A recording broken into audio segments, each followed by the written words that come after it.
In May 2025, headline inflation dipped to 22.97%, the second consecutive month of disinflation. Now, core and food inflation slowed too, offering hope that the country might be entering a stabilization phase after years of steep price increases. Now, fuel prices are down. The naira is holding firm around 1,500 to the dollar, and the Central Bank of Nigeria is signaling a possible shift away from aggressive monetary tightening. But beneath the surface, risks remain: climate threats to food supply, renewed insecurity in farming regions like Benue, and global tensions, particularly in the Middle East, that could spike oil prices and reverse recent gains. To help us make sense of this cross currents, we're joined by two expert voices: Ifeanyi Ubah, who is Head of Investment Research at Commercial Partners, and Eizu Uwaoma, Founder and Managing Director of Xavier Consulting, who remains with us. Today, we are exploring whether Nigeria's inflation slowdown is structural or temporary, and more importantly, what it means for households, policymakers, and investors. Good morning, Ifeanyi and Eizu. Thanks for remaining with us. Ifeanyi, I want to start with you. Quite a bit to get through. We've had this conversation around inflation for quite a number of years. It just never goes away. We've seen headline inflation decline for 2 straight months, which is sort of, always welcome. What do you believe is truly driving this disinflation trend? Policy success or optics from the CPI rebasing? Oh, beautiful question. A very lovely way you put it. So Nigeria is in what we call a data quagmire, because the rebasing actually started by picking a year that had a huge number of economic normalcy that were irregular. So when you're comparing anything to where you had the highest inflation rate, you will definitely see some disinflation. In fact, we kept our projections around 20% since the start of the year, and from what we are seeing, the numbers are just away by 2% or more. So this is what we saw the inflation rate trending downwards. But we are seeing some hiccups, and the increased tension is showing that even with our projections, there might still be some added pressure. So what we should have seen the MBS done was to create a side-by-side comparison. What is it now compared to what is it given the previous rebased numbers, so we can actually make a true projection? Because coming now to say inflation is trending downwards make pundits like us look very, very funny, because if you ask the market woman outside, is inflation trending downwards, she'll tell you, I bought this thing 15 naira 4 years ago, now is 1,000 naira. But the inflation rate right now is being compared to something that is a year or 2 years ago. So it shows that even data scientists and research houses are going to find it difficult, because they're going to see inflation trending downwards straight, then before you know it, a huge decline. And that decline is supposed to be accounted for. It could even make stationarity tests awkward. You could see stationarity tests move from I1 to I2, making your regression analysis very, very spurious. So to put this in more clearer perspective, right? Economics always use regression analysis, but the regression analysis, to put it in a story, was like something like asking everybody in a prize-winning contest the weight of a bull. Obviously, you're going to get spurious results. But when Francis Gallatin did it, he asked everyone. And when you got the weighted average, it was exactly correct, with a 0.5% being off. That's where we get the 0.5% confidence level. But picture this. Instead of asking everybody in that bull contest, you fast forward to next tomorrow and ask somebody in a ballerina contest. Your results are going to be spurious. So that's why we are saying we are in a data quagmire. Right, absolutely. I actually love the term data quagmire, and I see also, Eizu, that Ifeanyi also uses visual examples like you do. So this is going to be a very interesting conversation. So you're saying that we want to see very detailed comparative analysis as opposed to just throwing numbers out there when the layman on the street is like, what does that mean for me? Eizu, from a political economy standpoint, how sustainable is this period of relative price stability? Honestly, not to play devil's advocate, I think that the government is trying to do the best they can in terms of fiscal and monetary policy. But one of the things that is like, for a plane to take off, two opposing forces must happen. One would be gravity, and the other one would be aerodynamics, right? Aerodynamics keeps the plane going, and gravity keeps the plane to land properly. While we're making a lot of wins in terms of monetary policy control, what has happened over the last few months is self-sabotage internally, right? Don't forget the Benue crisis, right? It's a major challenge. So when you look at inflation, you're looking at two major things. You're looking at the core inflation, and look at inflations when you add two fundamentals, energy and food, right? So in terms of food, we've done a lot of decline. That's why it makes sense what you said, that if you ask the average market woman on the road, is tomato cheaper now? Tomato is supposed to be cheaper now because of monetary policy, but then they're fighting and there's logistics problem, and there's 50% of the tomato that's produced in Benue will get spoiled before it gets to Mile 12 markets. So I don't know if that sort of explains the whole context. It's a conversation on we self-sabotaging what structurally, through macroeconomic reforms, fiscal and monetary policy should have sorted out. The reality is it sustainable? Absolutely yes, because all of the self-sabotages are very controllable, apart from maybe climate. Even climate itself, right? Climate change and all that, you can have create smarter climate controls in terms of smart agriculture. One of the things I think we can do, and the government is doing, is to create policies that make it sustainable. Is this sustainable? Absolutely yes. Has inflation dropped in the last 2 months? Absolutely yes, beyond data. Right, so you see, men lie, women lie, numbers don't. By numbers, we have drastically been consistent with decline in inflation. However, on the streets, people can't see that when they buy products. And don't forget that 90% of Nigerians spend their most money on food and maybe power. Power, whether it's energy in fuel or power in terms of tariffs. Subsidy was removed in 2 parts when it comes to energy. People talk about subsidy removal in petrol. We forget that subsidy was also removed in electricity with the band A, band B, band C, and bandages, right? So I think they're doing the right thing. It's very sustainable if we can take away all of the self-sabotaging things that happen around food and energy. Right, so basically a myriad of factors play a role in that. Absolutely, and of course, we just always have to come back to the fact that the man on the street is what really matters at the end of the day. Let's look at energy landscape. The Dangote refinery is slashed PMS prices significantly. Is this a turning point for Nigeria's energy sector, or is the inflation relief from the source going to be short-lived? Let's start with you. Well, this is going to be for both of you, so let's start with you, Ifeanyi. Okay, so for the Dangote refinery slashing prices, he's just following what was the international prices. So we saw the international prices go down the time Dangote slashed prices. And right now, we saw in the last 2 weeks, oil prices moved from around 60 to around 77 before retracing down around 55 when Donald Trump released that it was going to take 2 weeks to decide whether he was going to go to the Iran conflict. So we are seeing lots of volatility in the energy prices. And we understand that Dangote took heavy dollar debts, and the subsidy removal affects a lot in energy prices. So the energy sector is very volatile, and we are seeing projections saying that if this conflict continues, we could see prices move as high as $130, $120. This is going to create a lot of strain to the Nigerian economy, especially because there is no subsidy. So for the question of men lie, women lie, and data don't, we have to take it with a little bit of nuance. So what's the difference between a mathematician and an economist? A mathematician might see the equation, but economics tells you a story with the equation. So we have to look at it from the full picture and not take temporary wins and celebrate it. All right, let's not take temporary wins and celebrate. Do you echo those thoughts, Eizu? Okay, so really for short-lived, I don't think it's short-lived, I think it's long-term, and I'll tell you why strategically. First of all, every time there's a spike in oil price, spike in crude oil per barrel price, Nigeria is always on the losing end. But things have changed in the last 1 year because Nigeria has reduced drastically its importation of finished products, right, which is where majority of our forex goes into. Right, so one, and I don't see that changing drastically, except if something happens to Dangote refinery. I think we're moving from being overly dependent on imports to being even a predominant exporter of finished products. So that's good, and that seems long term. Don't forget that somewhere in South, you're having Buarabi also create another refinery. If that happens, you have surplus supply of petroleum products. So I think it's very sustainable in my own opinion, right? So I don't think that it's a short-lived situation. I think it's a long-term relief, right?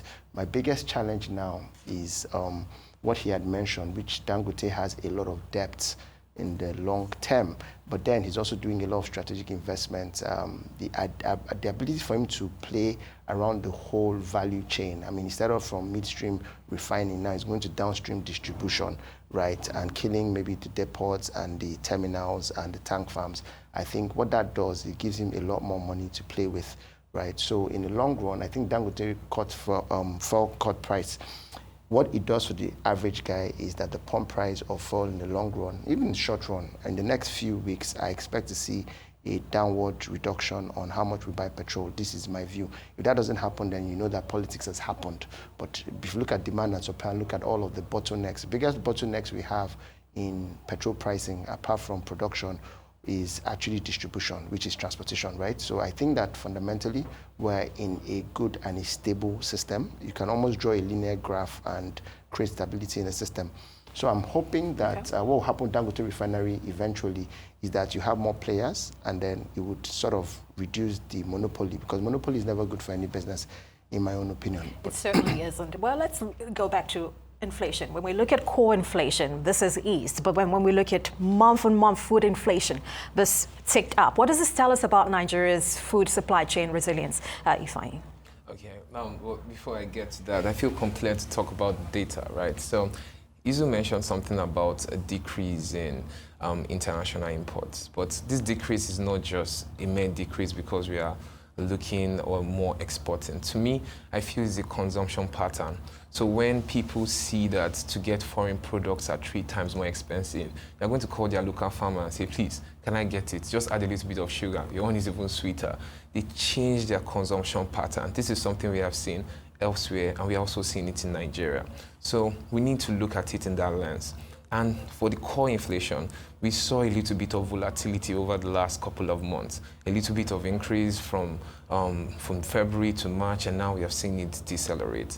But in the overall picture, when we're looking at headline, we're still looking at a little bit of bottlenecks. That's why it might be too soon for the CBN to start cutting rates, particularly because of the global tensions.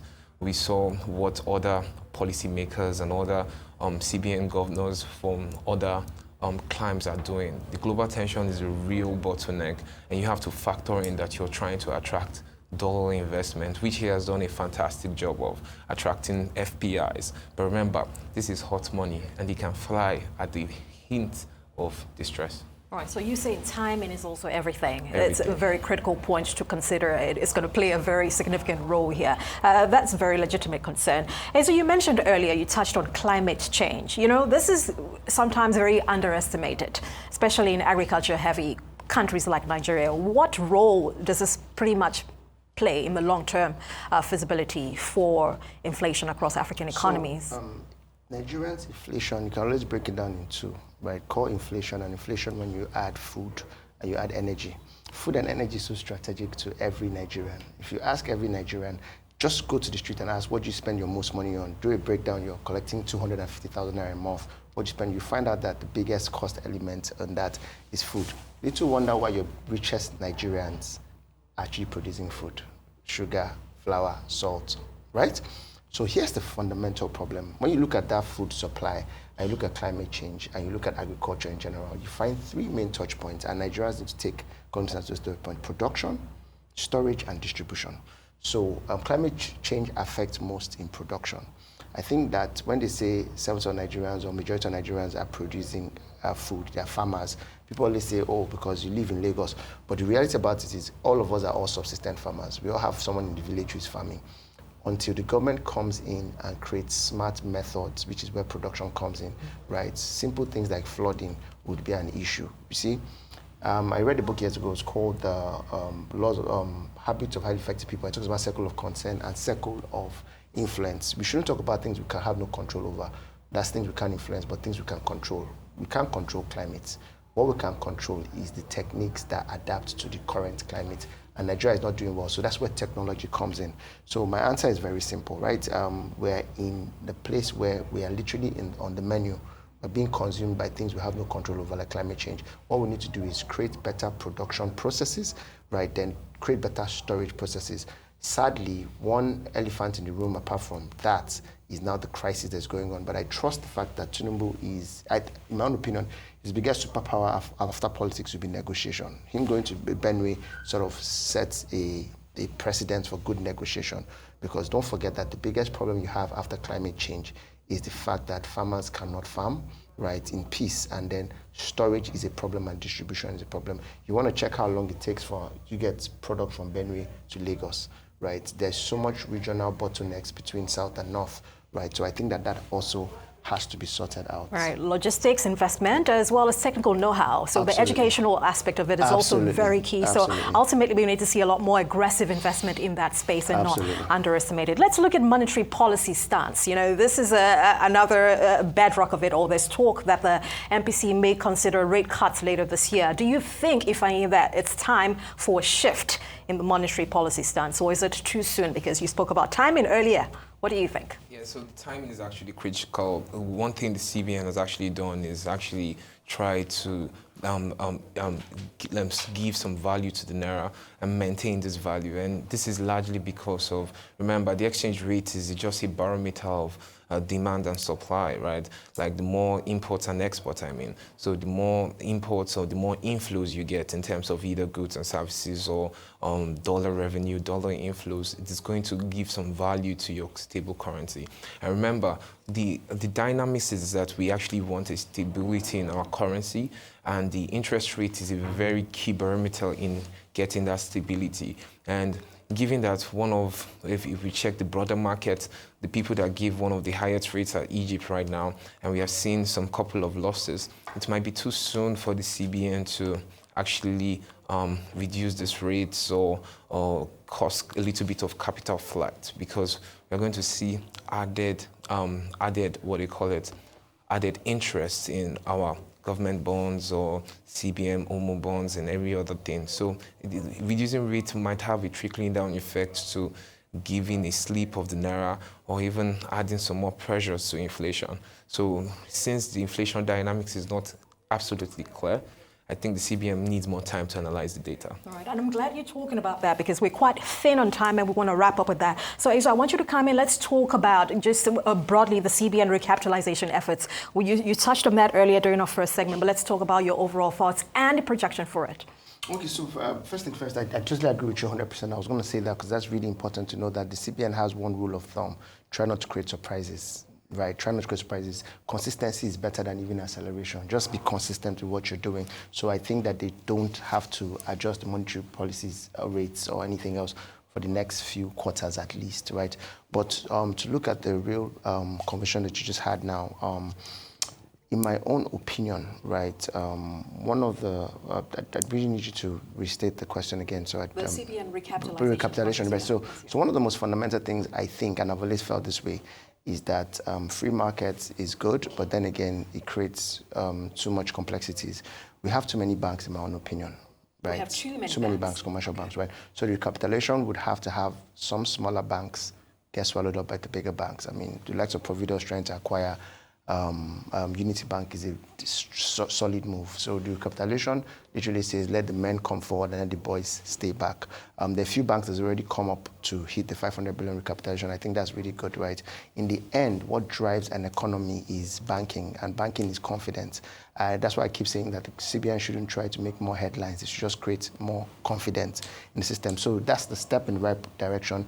We still have a bit of time in terms of the windows they're giving for as target for the banks to capitalize. But what I really want to see is bigger banks, right, being swallowed up by smaller banks. And then more importantly, we can now enhance the micro-lending facilities, right, and businesses and firms. I think that more microfinance banks need to come forward, because what's happening in the microfinance field is even a different ballgame. You're having the likes of fintechs compete with microfinance banks. When we think of MoneyPoint and OPay, we don't think of them as microfinance banks, but that's what really they are. So we need to empower microfinance banks, because the devil is in detail. Progress and growth is always in the locals, right? Nobody, no company, no country grows by printing more money, right? So I think that that's actually very important itself. Right. So project and growth, very important. If I less than a minute we have left, please just add your thoughts to that very quickly. Really short, I would tell the CBN, like, I agree with him about not making headlines. And the biggest headline we have seen is the forbearance, which to me has left the bank in a dilemma, because they're just a couple of weeks to the end of quarter and they are going to have to not pay dividends. It's already having an impact in their share prices. So even if the CBN is not going to reduce rates, at least you should consider their CRR, their cash reserve ratio, so they have a little bit of liquidity to make this money. So that they are not just just left holding the ball, because the CBN needs to also stand as a supportive measure rather than just trying to detour or trying to expand. We need to also put everything in cognizance. That's my view. Right, so something's got to give, and we have Exactly. lots of developments that have taken place over the last few days. You joined us midway. I've been chatting with Ifeanyi Ubah, Head of Investment Research at Commercial Partners, and Eizu Uwaoma, who is founder and MD at Xavier Consulting. Gentlemen, I want to thank you so much for being a part of Business Week this morning. We'll see you again very soon. Well, that's all we have time for today on Business Week. I am Abby Olawi. Let's continue the conversation on X. Do have a lovely rest of the weekend.